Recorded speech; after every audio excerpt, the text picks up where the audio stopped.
Esta noche vamos a conversar con Natán Nadramija. Él es gerente general de Metacairos. ¿Cómo estás? Muy buenas noches, Natán. Buenas noches, Rómulo. Muchas gracias por la invitación. Qué alegría de tenerte, pues hemos hablado muy rápido y me pareció interesante en el proyecto en la que usted está liderando, seguramente con un equipo. Cuéntenos para nuestros televidentes, nuestros seguidores. Efectivamente, estamos lanzando la iniciativa Minería Perú por 2.0.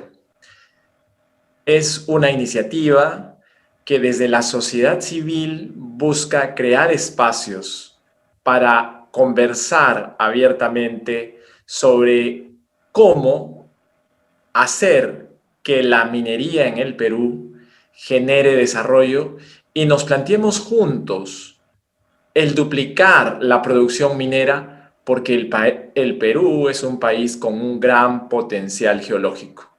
Y así dinamizar la economía, crear encadenamientos. La minería no son solamente las empresas mineras, Rómulo. La minería es un motor, es una locomotora para la economía y el desarrollo.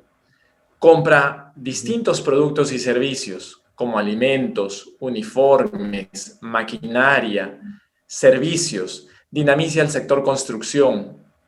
Y como tú mencionaste en tu introducción, a veces se crean mitos, se crean leyendas y no hemos tenido el espacio para conversar francamente y con evidencia sobre qué cosas corregir y cómo desarrollar esta riqueza que tiene nuestro país. Importante ese punto, ¿qué cosas corregir? Es verdad, no hay que especular ni adelantar opinión de lo que no se conoce. Y para eso es importante conversar, difundir.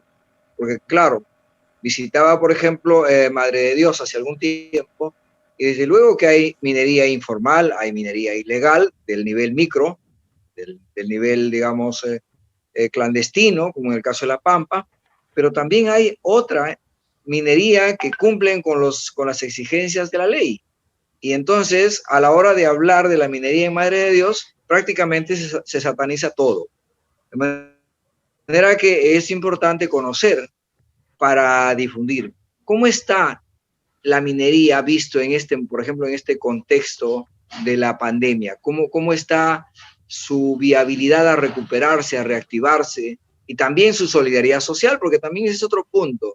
Mira, muchas veces no se habla de la licencia social y pocas veces también se cumple con la responsabilidad ambiental. No digo que todas, hay empresas que sí los cumplen, pero hay otras que no, entonces es importante comunicar. ¿Quién mejor tú para que nos cuentes? Gracias, Rómulo. Efectivamente, no hay una sola minería, hay muchas minerías. La minería es parte clave de la civilización humana. Sin minería no tendríamos el desarrollo que tenemos, no habrían celulares, no habrían edificios, no sería factible. La minería ha sido un acompañante en este proceso continuo de crecimiento, de innovación del género humano. Y hay minerías grandes y modernas que tenemos en el Perú, como también hay minerías pequeñas, informales e incluso ilegales. Y el reto en general es tener un debate franco sobre los distintos tipos de minería y sobre los ajustes que se deben hacer para que la actividad minera sea responsable ambientalmente, socialmente y genere encadenamientos positivos que contribuyan al desarrollo de las distintas ciudades del país. En ese marco hay que tomar claramente responsabilidad como país, ¿no? Como Estado, como gobierno, también seguramente como empresas, que hay temas por corregir. Por ejemplo, en el caso de Madre de Dios, la minería aluvial requiere de tecnología adecuada para que no contamine. Requiere de un proceso de sensibilización y de formalización para que paguen impuestos. Requiere de una regulación para que el impacto sobre la Amazonía se reduzca. y más aún con los impuestos que se colecten, pueda trabajarse la reforestación de muchas áreas, la rehabilitación de muchas áreas, los pasivos ambientales, en muchos casos asociados a empresas estatales mineras de antaño, cuando no había regulación ambiental, tienen que ser trabajados y resueltos, ¿no?, en programas con el Estado y la cooperación, y también aquellos que corresponden a una minería pequeña e informal. Obviamente la gran minería es responsable por los pasivos ambientales que pueda generar, y ahí hay todo un sistema de supervisión. Pero en todos estos eslabones y en estos distintos tipos de minería que tenemos que reconocer en nuestro país, hay ajustes que realizar. Y ese debate, ese espacio, no ha sido lamentablemente liderado por el gobierno, y nosotros creemos que desde la sociedad civil debemos promover ese espacio. Y agradecemos el tiempo que nos brindas para compartir estas ideas e invitar a diversas organizaciones, empresas, asociaciones de distintas partes del país a ser partes de este debate, de este diálogo, y juntos construir una visión sobre una minería en el Perú que es motor del desarrollo. Sí, desde luego, como Compime Internacional he tomado la decisión como responsable de sumar a esta iniciativa donde justamente se pueda llevar a la mesa de debates los diferentes ejes de discusión sobre el tema de la minería. Desde luego, yo creo que Canadá hace minería, Brasil hace minería, o sea, los países desarrollan minería con responsabilidad social y ambiental.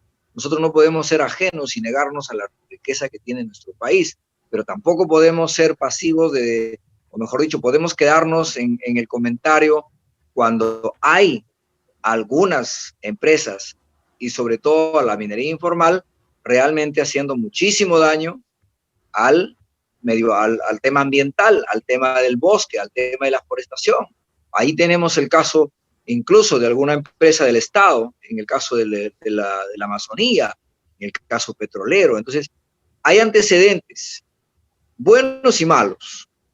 Y ahora es el momento de tener un punto de quiebre real, porque normas se han dado. O sea, yo recuerdo que en el gobierno del presidente Humala se dieron varias normas para llevar a la formalización a la minería informal. Pero ¿se ha hecho algo? Se les ha sacado, por ejemplo, en el caso de Madre de Dios, en lo de La Pampa, que pertenece a una reserva, que pertenece a una reserva intangible del Estado peruano. Entonces, pasan los años, pasan los gobiernos y las leyes están allí. Entonces, va más allá que leyes. Yo creo que va por el lado del diálogo, por el lado de una información acertada y por las voluntades expresas y por el cumplimiento de lo que realmente va a servir a la sociedad y al país. El cumplimiento de las partes logra o facilita lograr los objetivos que tenemos. Mañana empieza uno de los eventos.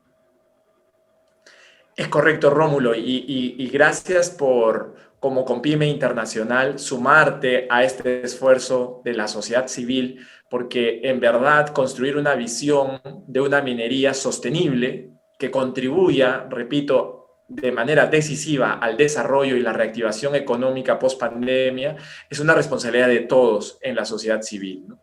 Y felicito, saludo la decisión tuya y del equipo de Compime Internacional. Sería genial que ustedes contribuyan y ayuden a llevar estos espacios de diálogo, de conversación franca y honesta a todo el territorio nacional, y que sus aliados sean aliados de la iniciativa.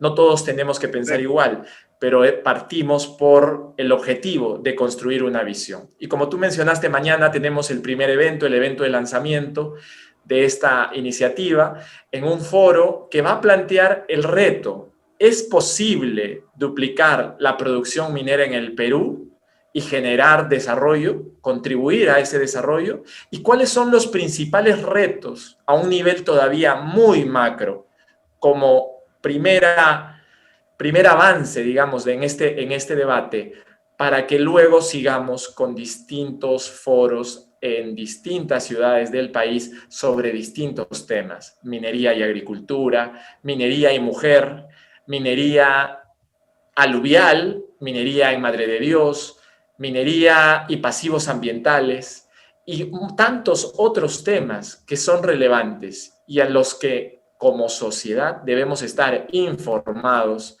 y debemos tratar de buscar evidencia para al final crear consensos y poder viabilizar De todos acuerdo, estos proyectos. Sí, si me permites, Rómulo, de acuerdo. justamente, Silvia. sí, justamente, Natán, un gusto, Silvia Adriansen, para consultarte sobre lo que tú estabas comentando, justo mencionabas a la mujer, y realmente salió un dato que las mujeres en la participación en minería, a nivel de la minería grande y mediana, están un poco más de 6,87%, en la gran minera 7,17% y en la minera artesanal 9,62%. Y yo me ponía a pensar también, Natán, en las poblaciones vulnerables, ¿no? En este caso, se habla mucho de lo que son las comunidades indígenas y el trabajo con la comunidad, qué es lo que se deja después de ese espacio de convivir juntos, ¿no? Del crecimiento, en este caso, del desarrollo de la inversión, tanto en el tema local, de gobierno local, como también en la población, ¿no? Y por allí, ¿cómo es que tú ves ese diálogo? Porque hablabas también, Natán, del tema del diálogo, que me parece tan importante, y el tema y lo mencionaba Rómulo, ¿no? De la importancia de ese contacto y comunicación que permita que tanto las necesidades o el requerimiento que tenga la población sobre el cuidado del medio ambiente, por ejemplo, también se tome en cuenta, ¿no? Y el territorio. ¿Qué nos comentas y qué experiencias traes al respecto? Hola Silvia, muchas gracias y muy pertinente la pregunta que tú realizas. Sobre la primera parte, efectivamente la participación directa de las mujeres en la minería existe, pero es relativamente baja, ¿no? Por ejemplo, en la minería formal, carreras como geología, ingeniería de minas, ingeniería metalúrgica, no han sido las carreras típicas de mujeres, ¿no? Hay carreras como otras, probablemente administración, alguna ingeniería industrial, incluso las ciencias ambientales, etcétera, donde ya la participación de mujeres es paritaria con los hombres e incluso a veces los supera, ¿no? En las carreras core, las duras de la minería, todavía esto no es así, pero seguramente irá cambiando, pues la minería se está sofisticando y cada vez es menos un tema de fuerza y es más un tema de inteligencia, un tema de inteligencia emocional inclusive, y las mujeres tienen muchísimo que aportar en el desarrollo minero del país. Bien. Y sobre el segundo punto del diálogo, si me permites, Rómulo, con las comunidades, adelante, sí. Creemos que es un tema en el que las empresas mineras han estado aprendiendo, han cometido errores, todavía tienen que seguir sofisticando y mejorando su enfoque, ¿no? Ese respeto necesario en el diálogo intercultural y en la creación de esos consensos. Pero también hay que remarcar que los gobiernos, los diferentes gobiernos a lo largo de los últimos 15, 20 años, se han puesto de perfil, no han mostrado liderazgo y han dejado muchas veces que la población crea que la empresa privada, la empresa minera, reemplaza al Estado, ¿no? Y es entonces donde se desvirtúa una posible relación ganar-ganar y de valor compartido ante esta carencia, falencia de los distintos gobiernos en sus niveles nacional, regional y local. Y creo que desde la sociedad civil, espacios como los nuestros, deben contribuir a que las autoridades de turno, que son aves de paso, generen esos liderazgos, generen esas capacidades. Obviamente las empresas tienen que aprender más. En la minería informal y en la minería ilegal es todavía un tema mucho más sensible, porque si bien las empresas formales ya tienen espacios de diálogo y respetan procesos de participación ciudadana, la minería informal e ilegal no respetan nada de esto, no existen estos espacios y creo que hay que hablar sobre esto con claridad, buscar data, estudiar mejor y tratar de mejorar.